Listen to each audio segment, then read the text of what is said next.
writers, agents, and publishers, for the first time since the Gutenberg Press, find themselves lost in a maze of mystery as technology alters the shape of the publishing industry. Searching for Answers is a group of writers throwing pop culture, writing, and publishing into a crucible of clarity, passion, and humor. This group is the Right Pack.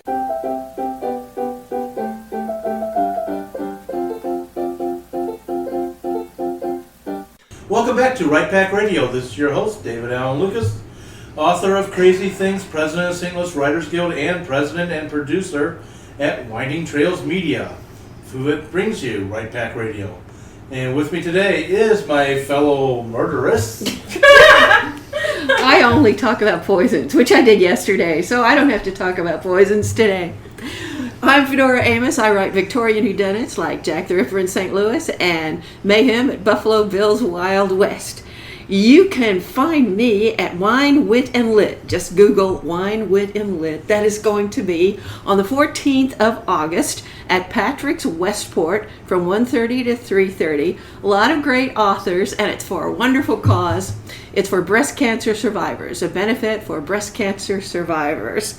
It will have a lot of great authors and wine and goodies and goodie bags, and you'll love it. Also, on the last Saturday in August, I'm going to be at Wildwood Celebrates. And what's that?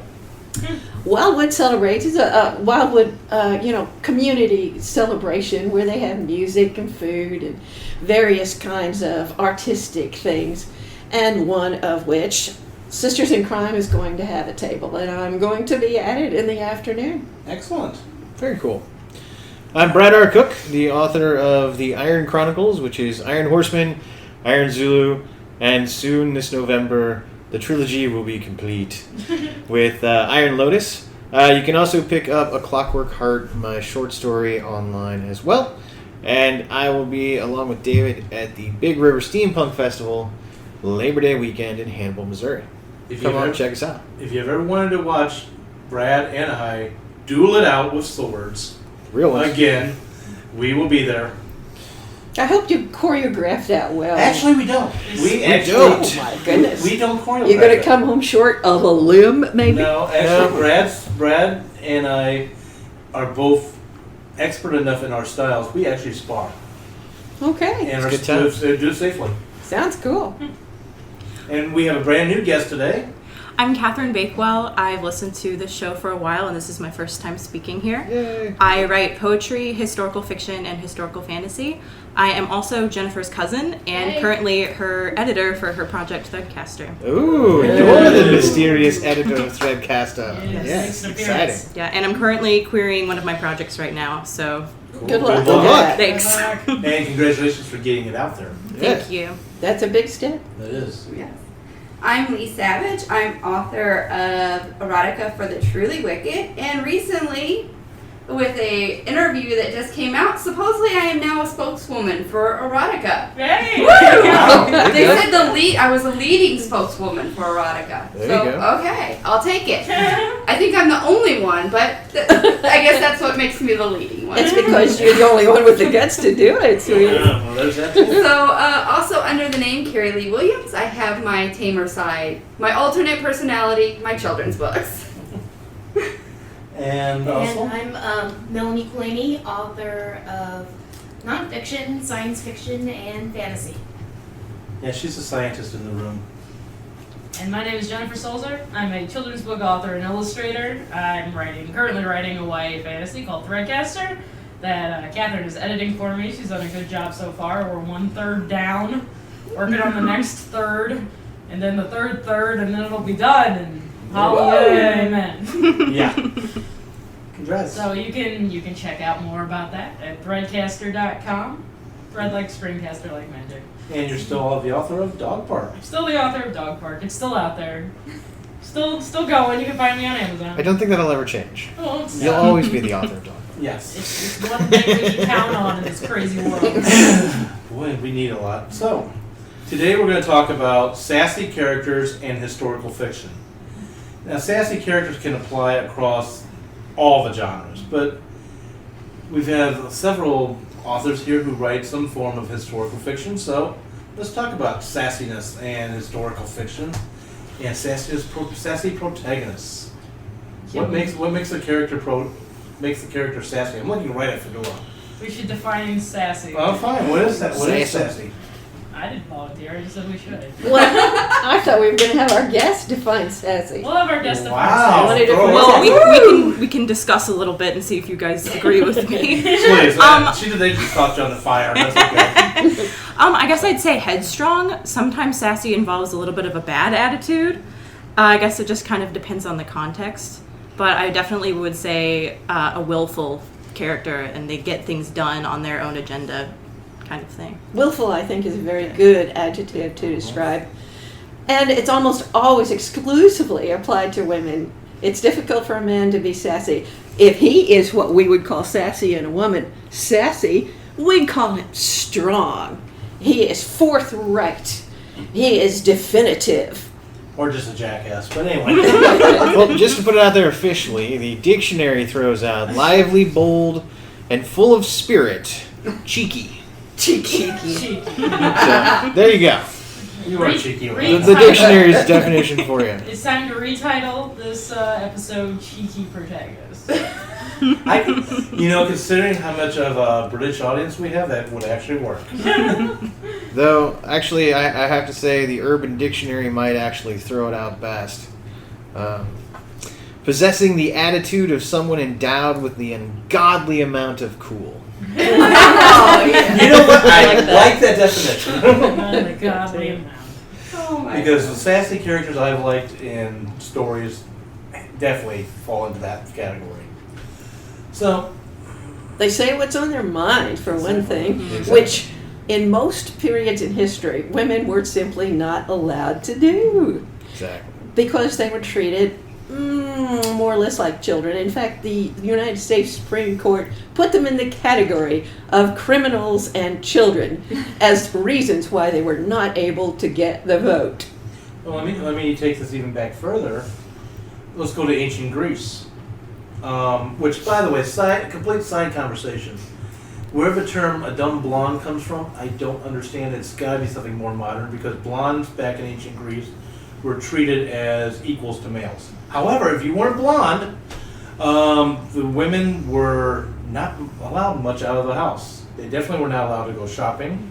That was a man's job. You were not allowed to eat with the men if there was any type of party, if you will, or allowed to be even thought as an intellectual.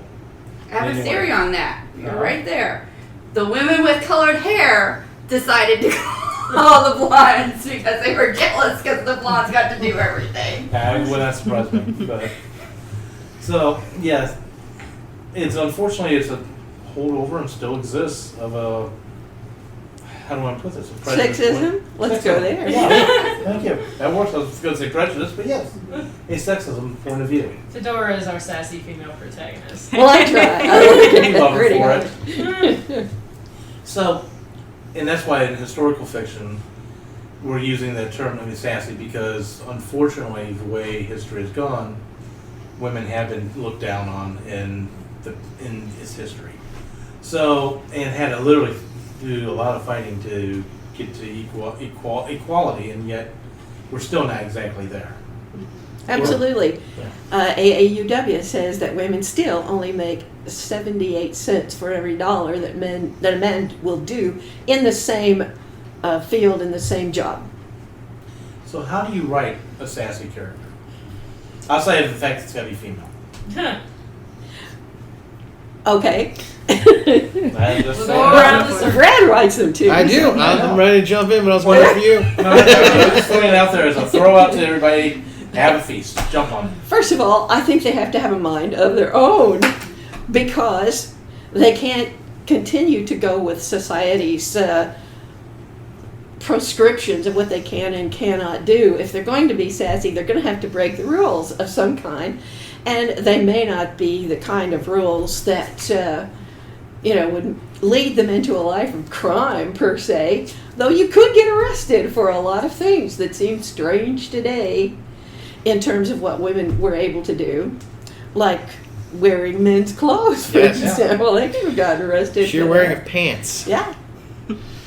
Now, did that evolve more recently in history, or was that going? I mean, you have the Joan of Arcs, of course, in history too, but One of the things Joan was put up for was dressing like a man. Yes. okay, In fact, I yeah. think she was technically burned for dressing like a man. That was technically what she was convicted That for. was the tax evasion that finally got Yes. her The real reason Conviction. was that she was a strong woman, but Yes. Yeah. the They had to get her for something. Right. Pants was it. the She legal, deigned to fight with a loophole was sword. that. Right.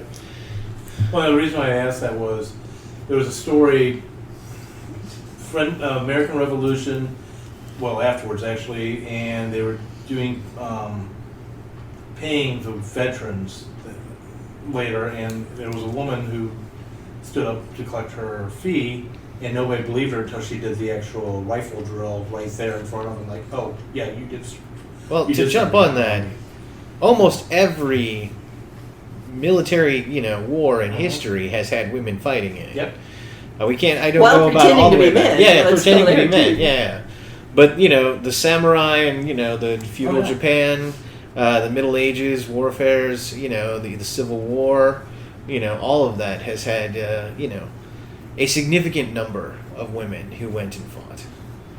And I just wanted to jump off of Fedora's comment about society's prescription. In order for your character to break rules, you have to set up the rules in the first place.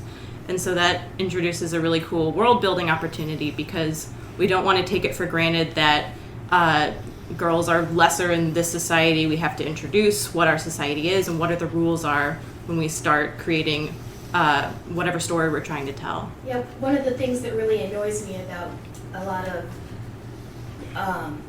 inaccurate historical fiction is they have women doing things that, okay, it's fine, the people around them aren't reacting the right way to the women doing things. It's not so much that the women are doing them, it's that they're getting away with it, or they're not facing the consequences that a woman really behaving that way in that time period would be happening. Exactly. When your side characters don't go, "Oh my God, she's in pants." Yeah. Yes. Exactly. One of my stories takes place in the 1670s, so this is before the Enlightenment even. So I think about how my main female character interacts with a king, and you might want to say in your 21st century mindset, why don't you just tell the king to screw off, or you can't really. She couldn't stand up for herself because she wouldn't have even thought to stand up for herself. There's the mindset of I am equal to the king, we're both human beings, doesn't even exist in this time period, let alone if you're a woman. So it's important to make sure we're not imposing our own 21st century, everything about women's rights and everything onto the world we're creating. I was reading something, and it was set in the Middle Ages, and the heroine was 16, and her twin sister was a widow. No, not 16. They're both 18, and the twin sister was a widow. She had married at 16, and she was already a widow. But the point is, this girl was a real tomboy and had constantly went around dressed as a boy. It's like, wait a minute, she would have been packed off to a nunnery or an insane asylum, one or the other by now. I think Catherine had a really good point about showing the world in which you're placing your characters. And so you almost are always going to have a character who speaks for that particular society.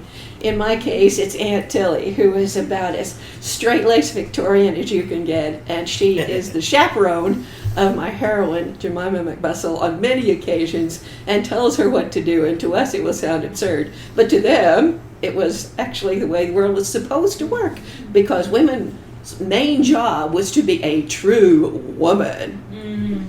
Which was, just let you fill it in. Subservient, the decorator of a fine house, which was an oasis of calm for her husband and children. Yes. And everything was to be orderly and pleasant, and she was to make it. So it was her job to make it. So if she didn't, she wasn't a true woman. Now, I will point out, this did, in theory at least, let her off. So if she was a good wife and maintained a good household, well, if her husband was a scoundrel and committed fraud, whatever else, it was just assumed that she was completely uninvolved in any of his criminal wrongdoings. Now, when he went to jail, she was penniless, so it wasn't all that great for her, but again, it was assumed that all the legal responsibility of the house rested with the husband. Yeah, and you could have all kinds of fun stuff happen. Like, if he gets carted off or killed, then the brother comes in and marries her. Or my favorite is also, and we often talk about Victorian women, but the frontier woman had a much different lifestyle because she was kind of expected to maintain the household and bear children and do all that kind of fun stuff like a Victorian woman, but at the same time was also expected to be able to hunt, maybe shoot something, farm, Lift 50 definitely. pounds. Yeah. So the roles of women change not only from each culture to each time, but geographically where you're at. Even Victorian, we're describing upper class and middle class Victorian women. Exactly. We're not describing lower class women. Lower class women were expected to work outside the home. Now, they weren't expected to marry, and they were expected not to have sex, and if they did have sex and did have children, that was supposed to be a great scandal, and those children were supposed to then disappear, and then they pretend that they never existed. But there were very limited jobs they could do. Yes, but you're mostly talking about seamstresses and Factory washers, laundresses. And, yeah, but I mean, housekeeper, maids, girls of you all get a couple of work. governesses and stuff like that. No, that's what genteel women do. Yeah, I was gonna say when you step into a house, you're a little bit. There were higher. practically no careers. No. There were really only two that I can think of, and one is to be some sort of teacher, nanny, as you were suggesting, tutor, or an undertaker. Really. Lady undertaker. Later undertaker. Because a lot of men didn't want their mothers and their sisters and their wives and daughters to be seen naked by men. Yep. Oh. That makes sense. I'm surprised I've never heard of that. Brad, did you still have your... Oh, no, okay. I was just going to talk eventually about Genevieve, but it's cool. We've since moved on from what type of protagonist do you write. I will throw this out, though, that I think one of the reasons why we have sassy women in every single part of history is because, as we've been talking, the roles were limited. And just like today, you have bold women who want to seize control and do things for themselves. So I think they got labeled sassy, but really they were just strong women who were bucking convention. And you have to have them for conflict in the Exactly. story. That's true, too. We as writers use them for a completely different effect. Exactly. We've just listed a dozen different reasons for conflict that could show up in our protagonist's lives just by her being a woman and by society being society once you've created that society. I was just thinking when we're talking about the limited role of women, women masquerading as men, I think that's been pretty much universal. In fact, isn't that why the Olympics, in the original Roman Olympics, people competed naked, was to make sure there weren't Greek women. Olympics. Oh, Greek Olympics, excuse me. And women were excluded entirely from Right. ever until recently. We'll put it that way. But that's why they competed naked, to make sure that there were no women sneaking. This is why there's a very interesting I don't think chair that would've that the stopped Pope them. has to Come sit on. in. Yes. No, from competing. Because it would be immediately obvious that you weren't a man if you were naked. And if, in case you missed it, what Brad said, this is the reason why there's a very interesting Chair. papal chair Yes. that That the Pope has to sit in has to sit in. before Because they it has to be, officially become Pope. It's the Examined. it's the biological proof chair. Yeah, that's one way of putting it. Good, you had your fingers crossed. Well, I was going to say that as writers, I think part of the reason we love sassy women is actually a couple reasons. First off, we're writing to a modern audience. So we're writing to strong, empowered women who, if we were writing about some of the women of actual history, would probably hate our novels and burn them or something, or hold them up and go, oh my god, this is the worst thing. Heresy. Exactly. But also, as you were mentioning, conflict. Conflict is huge for that. We need to, if we're writing about smart, powerful, sassy women, then we need to, have them reacting in a world that doesn't accept them, and that's just beautiful storytelling right there. So here's a question. I know, and then I've got Fedora coming up next here. Is the sassy female protagonist a modern invention, or is this something that's been around that we've been developing? I just finished rereading Little Women, so This is kind of where I was going. Yeah. Remembering. And I would say Jo March is one of the sassiest female protagonists I know, and that book was written in the mid-1800s by Louisa May Alcott, who is also a very, very sassy woman. But what's interesting to me is that like they keep describing how masculine they think Jo is because she's so forthright and she swears by saying things like awful. But swear words have changed. But I mean, by the end of her story, she ends up with a romantic interest, and which is a little more feminine. But apparently, the author herself was kind of opposed to giving Jo a love interest. But she says that she was getting so many letters from her fans to do so that she kind of gave in. But she gave her a love interest on her own terms. So I still think so. We have this old. Sassy female protagonist. And I would argue it even goes back further than that. Yeah. You've got some of the beautiful women in the Bible Yeah. who did some crazy things, who would definitely be labeled sassy. And Not to mention you had queens who took over, pharaoh queens who would then become pharaohs, so it probably goes back even further. My guess is there was some sassy cave lady who, hit the guy on the head and dragged him off. Well, a lot of widows ended up, it was the equivalent of becoming a widow. All of a sudden you're empowered over your own life again. And I think some of the most famous champagnes are women have inherited the wine business from their husbands, and I forget what the French word is, but apparently that's embedded in some of the names of some of the famous wines and champagnes of that region, because the wife took over the business because there wasn't a son ready to take it over. And women, she went from proper wife that was probably helping with the business in the background to actually out front. And apparently being a widow let her be out front. No, let us not forget Dom Perignon was part of the church. Yeah. I'm also thinking, I think it's Ukraine.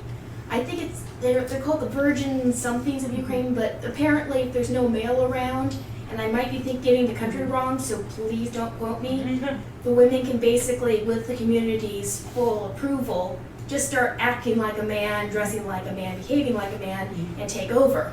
The proviso being, they can never marry, they can never have kids, but they're the head of the family. You sacrifice your femininity Yes. in order to become male. Even Exactly. though you're not. Well, I think that's a very good point, because a lot of women exactly had to do that. There was a sample, for example, in the Old West of a very famous mule skinner, and you have no idea how strong you have to be to control 20 mules on these tiny little roads that are nothing more than mud tracks. Right. But this was a very famous one who always brought the load in and brought it in on time, and everybody thought that old Charlie was a man until she died. And there are lots of similar stories which came out of the Civil War. So it's not that women couldn't do it, but often they had to give up an awful lot to do it, including their entire identity, perhaps. Yeah, it's a big sacrifice if you're It is. proud of yourself and what you do, but you have to start using the male pronouns and dressing like a man and give Swaggering and drinking and all those male give up things. all the things that perhaps your mother would be proud of. I was just going to throw out that, they call it history's oldest profession, but it's also, prostitution has created the brothels, and the women who ran the brothels became some of the most powerful women in history. The richest woman in the West, I think she was in San Francisco, actually, ran a whole series of brothels across the You West. sure it wasn't Seattle? Yes. I'm pretty certain. It It might have been Seattle. It might have been Deadwood. Deadwood's most famous brothel was, or one of its richest citizens was a woman as well. The story that I learned when I visited Seattle recently, I wish I remember her name. She's either Miss Mary or Miss Pearl or something. But she became so powerful there because most of the residents of Seattle were miners on their way up to mine gold in the Yukon. And there was not a whole lot of marriable opportunity, but there was an awful lot of men who would like that sort of thing. So she became the richest person in town with her seamstresses. As the tour guide said, they were experts in backstitching. But they technically legalized her practice so that they could tax her. When she kept Seattle afloat during that time period, and she never married, and when she died, she gave all of her fortune to education, and it was the largest educational donation of fortune in America until Bill Gates. Wow. Is a powerful woman. And a lot of those kids in those schools were probably her grandkids, air quotes, if you think about it. Something like that. It's interesting to think about how she used her femininity as a positive thing for her, ultimately, to her, as opposed to some of these other characters we've talked about who have to don masculinity, or however they define that in order to succeed. Yeah. To continue doing what she loved and be powerful. I don't know if it's necessarily what she loved, but it was definitely a way of gaining power. A really awesome book that really talks about her in a positive light is called Sons of the Prophets. Prophets spelled like money profits. And it's written by a local Seattleite. I don't know what they call themselves, but I bought it while I was there. It's a really good book, so I recommend it. Need to find the title of that, put it on the website. Yeah, Sons of the Prophets. Well, women have always been considered second-class citizens for the most part, and even well-educated women, which must be a terrible, terrible burden. People who became teachers, women who became teachers, were expected to quit if they married. Mm-hmm. Because, heaven forbid, the kids should see a pregnant woman trying to teach them anything. Oh, how scandalous! She should be taking care of her household. Oh, absolutely. Not school. She has children, her entire identity is out the window. Well, no, it's not when she has children, it's when she marries. Mm-hmm. Because that was her kids place. are supposed to come very shortly after the marriage. Yes. And that's another thing, that they were supposed to come, regardless of what the woman wanted. Exactly. And we still got that argument going on. Mm-hmm. So, what are some of your favorite? Let's leave literature for a second. Let's talk history. What are some? Because honestly, who made the names of females in history? The sassy females. No, I'll take Cleopatra. I like her. Man, did she had to work everything, and that started when she was only about 16. Yeah. That she secretly managed to get to Caesar and seduce him, and then seduced everybody else around, and made a big hit in Rome, or as big as she possibly could. She made a big show in Rome in any event, though any powerful men in Rome pretty much didn't like her. And she managed to drag that out for quite a long while.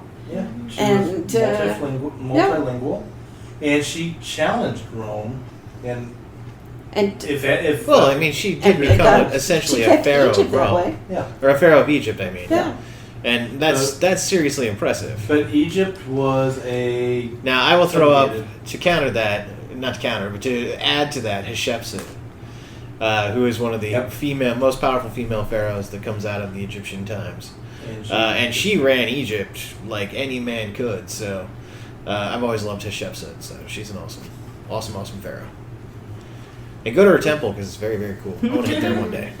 I think of, first of all, I thought of like all the lists. I'm a huge Louis XIV fan, and so I immediately thought of all of his mistresses, which again isn't traditional like strong female character because they're inherently subservient to this man. But mistress to the king became a they're really more important than job. the queen. Yeah. They are very socially savvy, very interesting people. They had to keep attention of this very important figure. And there's also a whole scandal involving possibly black magic and potions, which is fun to read about. Well, and also, often mistresses to the king, which is a title, mistress to the king, would be politically savvy as well. Definitely. Because the king would show up and he would want to talk about what he was doing that day.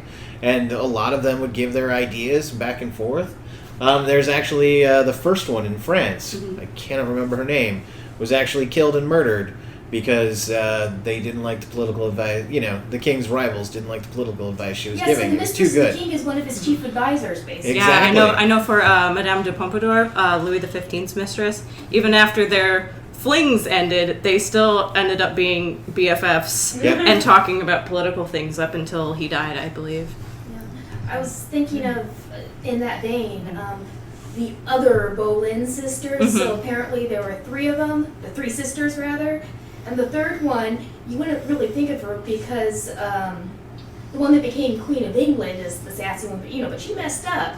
Yeah. They both ended up basically dead, but when you think about it, she watched what happened to her sisters, and she was a mistress of the kings too, and kings plural, by the way, and managed to marry who she wanted and live the life she wanted. I wanted to give one of my favorite historical females, which would be Elizabeth I. Yeah, good one. She's fantastic. She is very cool. I love her because she's known as the Virgin Queen. They always talk about how she was just...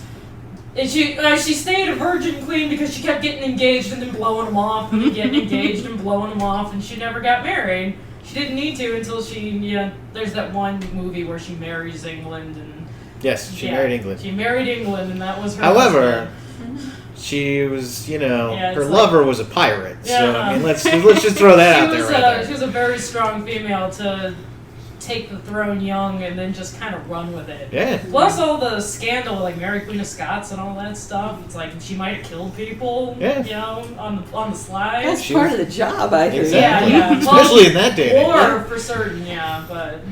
Now, granted, she was also going. Her father had been, was Henry VIII. So. Yeah. She had a reputation. There might be a reason she called herself the Virgin Queen. Yeah. Yes. I was going to say Pocahontas. Oh, Okay. I mean, she had to defy, rules of what was right and what was wrong to lead John around, And she was only, 12? She was really she was young. like Yeah, she was 14, really I think. She was very young. And she ends up leaving her Child. own culture to live in another culture. Yeah, we live in London. England. Yeah. Okay, I would also throw up one of my favorites, which is Queen Boudica, who led the Britons again, or actually I guess the Saxons, against the Romans and kicked all butt. For a while. For a while. And then, I don't necessarily think that was her mistake. Her army really wanted to fight. She didn't necessarily want to fight, but they ended up fighting anyway, and she lost. She got killed. Yeah, she got killed. What'd you kill? She got killed because her men really wanted to fight the Romans the way in a big open war, which is not how you fight the Romans. But she kicked all butt when she was doing kind of a guerrilla style. So Queen Boudica, who this day is also one of the matriarchs of England. So. Mm-hmm. Go ahead. I think all of our examples speak to the fact that you don't have to write a sassy female protagonist one way in order for them to be interesting. We have swashbucklers and queens and... I'm going to ask you to hold that for a second, because you took away one of my 2 favorites. So I was sitting here debating. One of my other favorites is she lived from 1847 to 1868, and Nakano Takio. I'm mispronouncing her name. But, I'm just going to read a little bit about her. Japan. She fought and died during the Boshin War. She was known to fight with a Japanese, basically a Japanese polearm, the nakanata. Yep. She led an entire ad hoc force of female combatants in battle. She was a martial arts instructor with her adopted father. I mean, you don't think about that nowadays. There's actually a couple of great movies about her. Yeah, there is. There really is. Sadly, she died. She was shot in the chest while leading her forces on a charge. Yep. Back to you. But what you were saying, that your sassy female protagonist can be militant or can be a ruler. There's lots of different roles that they can play, and you don't have to feel like they all have to be in drag or must look a certain way in order for them to be the right way. And taking us away from queens for just a second, because a lot of these have been queens, one of my favorite sassy women of history is Mary Shelley. Oh, yes. Because not only was she, just defying all convention by deciding, I want to write books, but she created the entire genre which most of us write in nowadays, science fiction and fantasy kind of a deal. So, quite amazing, quite a woman, and she was, with Byron, so, she must have been an amazing woman as well. Just a side note, do you know if she originally published under her actual name, or I feel like she must have She gone under published a name. under both. Some of it was under her actual name, but she also published under her. I'm not sure if it was her husband's name or just a man's name, but she Yeah. Interesting. did have to go that route. The things you had to do to be a sassy woman. So I have a Conflict. topic switch so we can Go we for can it. go on. We just recently talked about all of our favorite historical females. Where are your go-to places for research when you're looking up how to write your historical pieces and your historical ladies? Well, you already know mine. I read the newspapers from 1898. I love it. And it's crazy. I get blurry-eyed in front of those machines at the library. But the newspapers are just fascinating. And the stories are amazing. And the things that they tell that would be secret today are amazing. And the reasons why people die seem incredible. I was yesterday talked about carbolic acid. People committing suicide by drinking carbolic acid, which is today's equivalent of drain cleaner. Yeah. And young girls were doing this, according to the newspapers, right, left, and center. They're all over the place. Well, I think those girls were murdered. Oh, okay. I would not be I surprised. like it.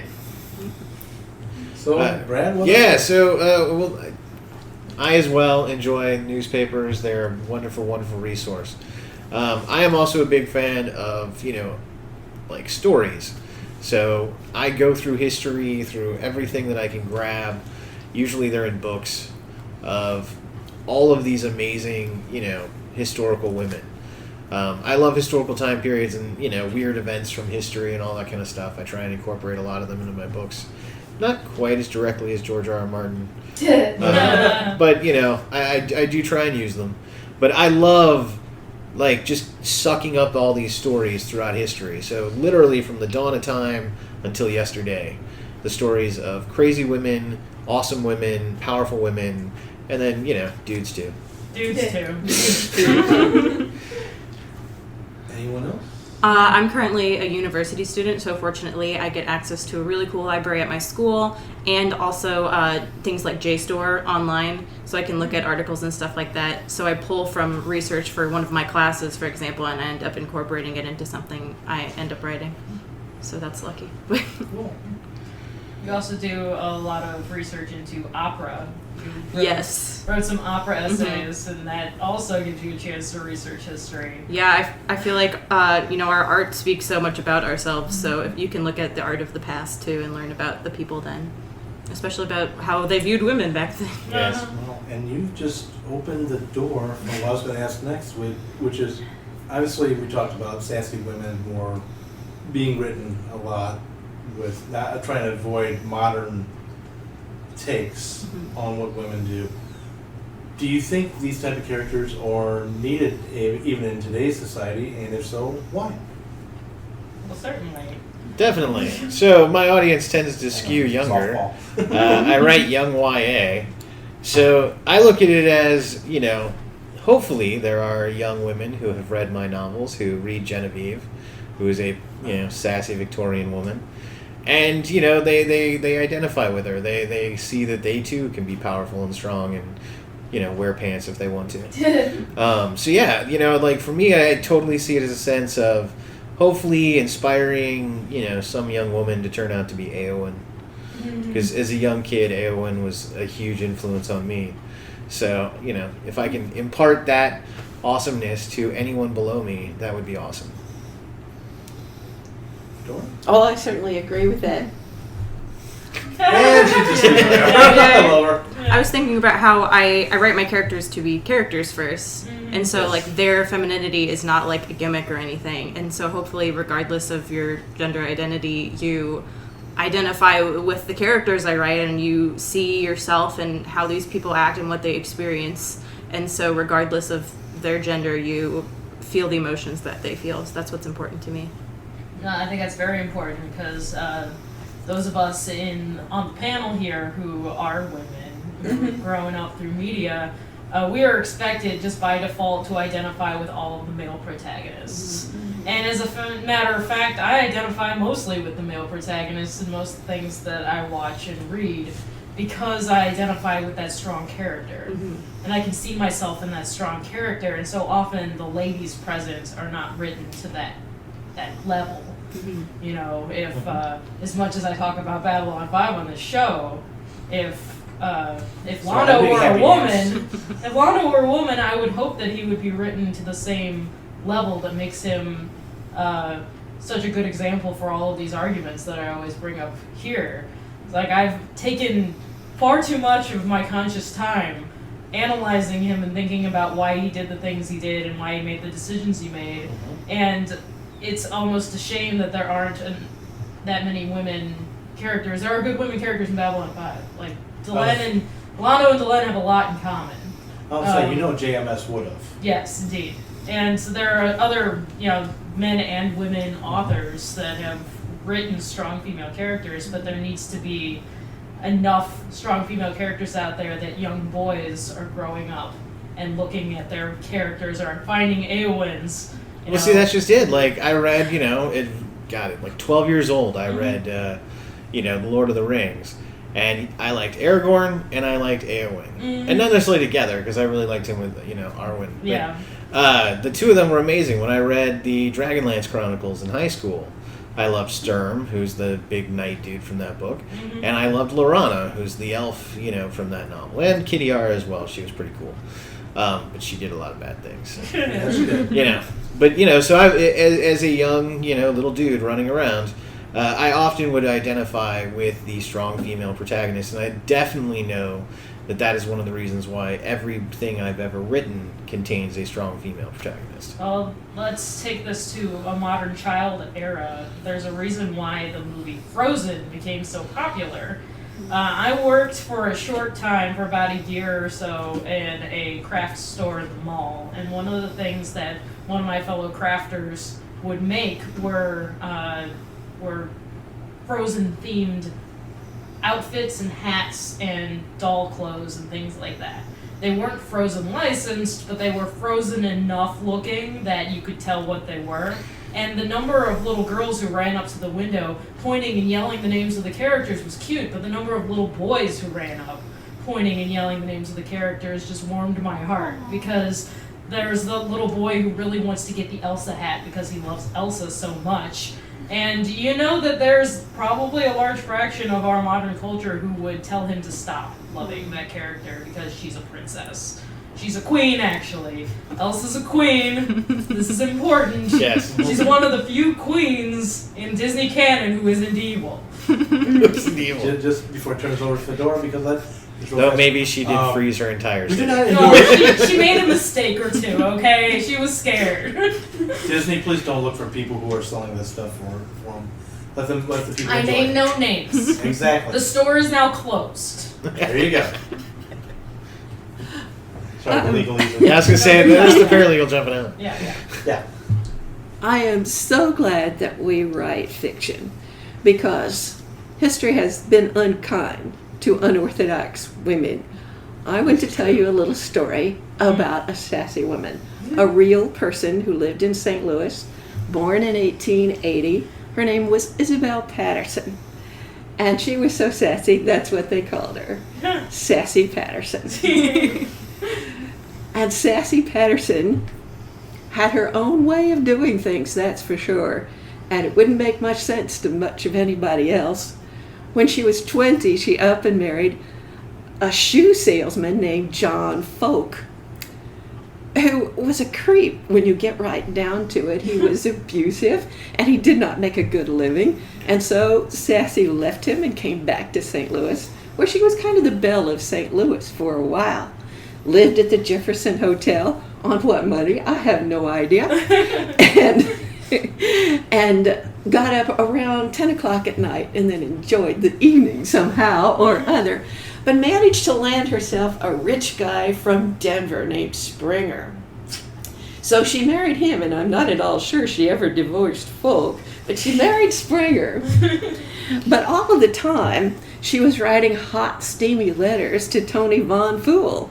And I know that sounds like a really made-up name, but his name really was Von Fool, Phul. And he was not a very nice guy either when you get right down to it. He goes out to Denver and he has her letters to blackmail her with. Mm-hmm. So she sends her emissary, not her husband, of course, to get the blackmail letters. And then another guy ends up killing a bystander as well as Tony Von Fool. So you see that her life then sort of came apart. Springer deserted her. She ends up penniless and dead in New York a couple of years later. And sassy women often met similar kinds of fate, like Evelyn Nesbit and unorthodox women who were considered witches and outcast, or worse yet, burned or hanged. So I think it's probably not a very good idea to be really, really out there, even if you're a man, because anybody who is truly, truly different, except in fiction, is apt to get burned. This is true. In fact, one of the things in the Inquisition that the Inquisitioners looked for was strong women. That was seen as a definite symbol that you had been corrupted and needed to burn at the stake. And often your defense would get you to the point where they would kill you. So I'd say write them as sassy as you want, but just recognize that there are actual consequences in the world you've created. Exactly. Yeah. So with that thought, how do you, or rather, have you seen sassy women written incorrectly or badly? And how do you avoid doing that? I would like to take a moment to bring up the strong female character TM trope, where the people are trying to write strong female characters, and as a result, they write exceptionally masculine women. You mean who they have men in skirts? Yeah, who are physically strong and aggressive and nasty and have masculine behaviors, and that is considered The worst masculine behavior. Their strongness was their masculinity. So, you know, your typical strong, you know, air quotes, strong female character trademark is probably played by Michelle Rodriguez and is either bi or lesbian and has, you know, wears a wife beater and has huge muscles and combat boots and swears and smokes and spits in public and does all of these hyper masculine type things to make them quote unquote strong, but ends up being just as weak a character as anyone else could get because they have no personality. Sorry, until you got to the last part, I was thinking Starbuck. Very well, Starbuck, she definitely does sort of toe the line sometimes, but you gotta keep in mind that Starbuck in the original Battlestar Galactica was a man.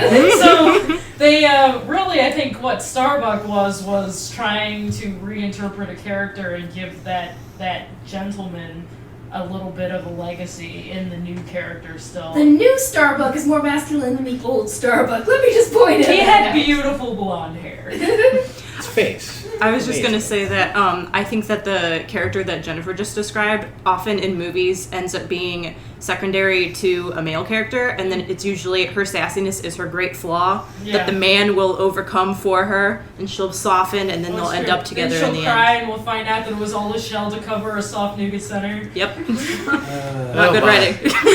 All right, I was actually going to throw out the typical video game trope of the super strong, powerful woman who's scantily clad, wears nothing, is completely sexualized in the entire game to the point where her, you know, her strength is almost now overshadowed by the fact that she's super hot and is the character everyone ships over. Her sexual liberation is a huge part of her strong character trait. Is that she's I not think afraid to show her guns. The giant boobs and the, you know, very, very teeny tiny outfit, very teeny tiny armor. Yes. Let's put it that way. Yeah. Yeah, I mean that's like every. What were those games? I can't even think of them. They were like. You mean the Dead or Alive series? Well, there's that. That was not. Dead or Alive beach volleyball? Yeah. And the important bit about that trope is that they're wearing this guise of a strong female, but they're not actually a strong female character that girls would like to emulate. They're still a male sex symbol. It's created specifically for men. Probably have a dominatrix thing they haven't awakened yet. As a young dude, I was probably playing that character. Just so I could watch her go around the screen. Yeah. And on that note, no. Apologies. No, I'm not gonna. I don't want to do that. So let's. I just couldn't. Does anyone have a more conventional answer to David's question about historical females that they've read or found in film or on television that have sinned? Well, I brought one up earlier about that book I was reading that they were in the Middle Ages and this behavior will get you killed. If not, if best case scenario, you're locked up, So. I'd actually throw up the super common trope of having a woman who just sins all over the place in literature, and then making that into some kind of strength. Yeah. So it's, really she's, basically kind of breaking all the 7 deadly sins and somehow trying to make that into the sense of, she's a powerful woman when in reality that's not it at all. You've just created somebody who's kind of shallow. Yeah. Well, there are criminals that you can point to, I think, pretty easily, like Belle Starr, for example, sort of glamorized now as, the star of the old Wild West. She was a creep, married to creeps, and what can you say? She survived a long time. That's about the only good thing I can see she did. And Bonnie Parker, she's famous, but what did she accomplish? Plenty sassy, though, I'd say. It's pretty sassy to go out and shoot people in banks. Yeah. I wonder if somebody bring a Bonnie from Bonnie and Clyde. Go ahead. What always irritates me is we've mentioned Cleopatra. When people only play up the sexuality of Cleopatra. I mean, this woman ran Egypt like crazy. Yeah. She was probably one of the most powerful And the most pharaohs. powerful men in Rome, too. Yeah, exactly. She was hugely powerful and she was incredibly brilliant. I mean, this is the reason why Caesar loved her. Antony. And Antony and a bunch of other men probably. But, and I mean that in the sense of loving who she was, not actually loving her. And then the other one is Catherine the Great. Who was the head of Russia, who, because of some slanderous things that have been said about her, the sexual side of her is what gets played up, not the fact that she was a brilliant, ruler of Russia. It always angers me when we take these amazing women from history and basically we go, oh yeah, they were super powerful because they were, having sex with the right guys. It's like, no, they were super powerful and, took advantage of some of those dudes. What type of characters have you seen? Well, I take it back. What kind of characters have you not seen that you would like to see in literature or any form of entertainment that are sassy females? I'm writing one. No, I'm just writing my own. Yeah. Well, why did you choose her? Because I love the time period. Because it is so much like ours. In a whole bunch of ways. Technology was booming at the time.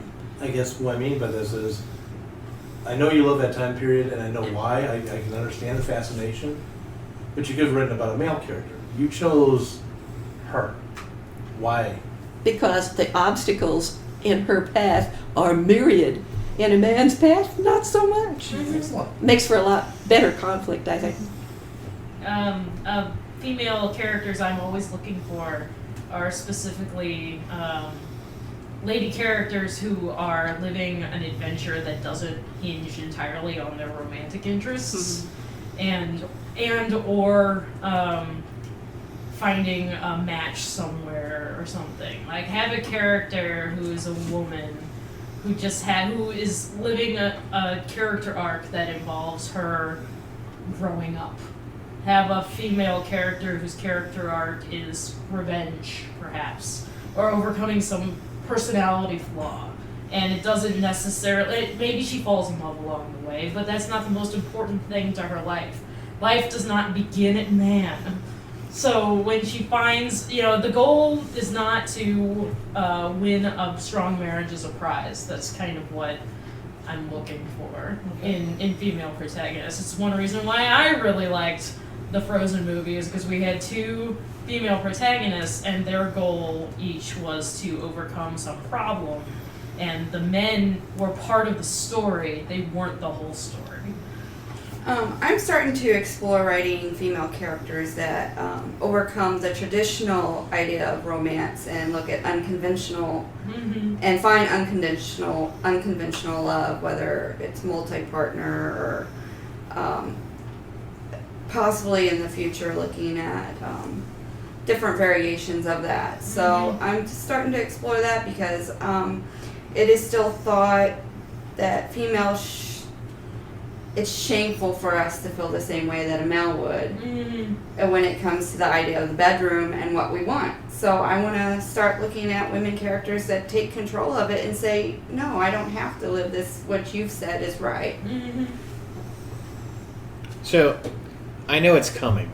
I haven't read the books yet, but I know that in a few years I will, because right now the big thing is girls in STEM. Yeah. And, you know, I'm all for that. STEM being... Science, technology, technology, math. yes, thank you. Yeah, we needed College Well, I thought she was going to define it, which is why I didn't throw it out. Oh, no, sorry. No, I was prompted. Yeah. So STEM, science, technology, engineering, and math. But I just know that we are going to have a series of, like,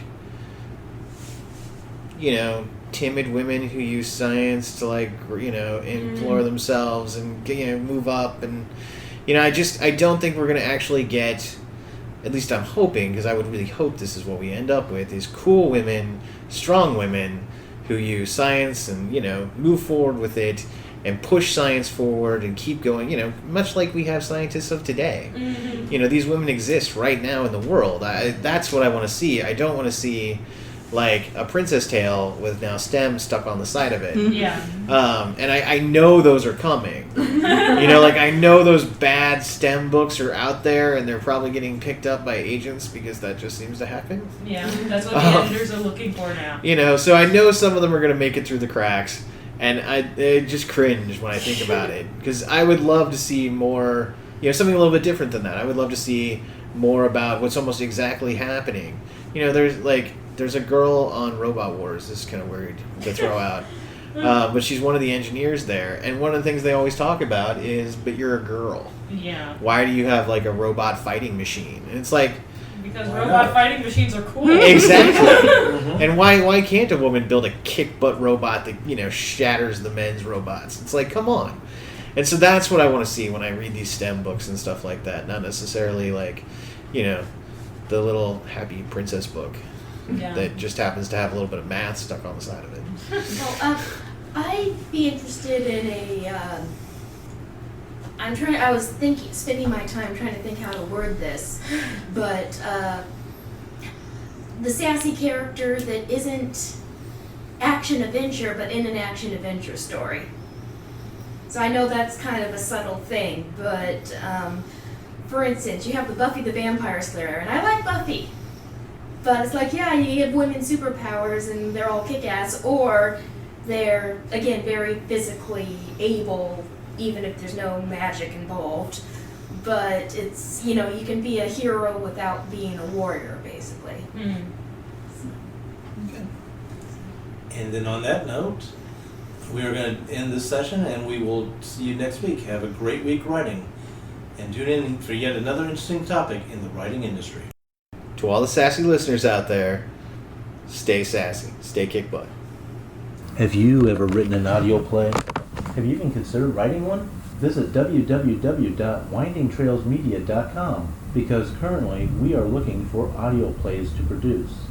Again, that is www.windingtrailsmedia.com and visit calls for scripts. And while you're at it, please sign up for the newsletter, and you will find that icon at the bottom of every page. Did you know that Right Pack Radio has an international audience? How would you like to reach that audience in regards to your books, your book services, your author services, or more?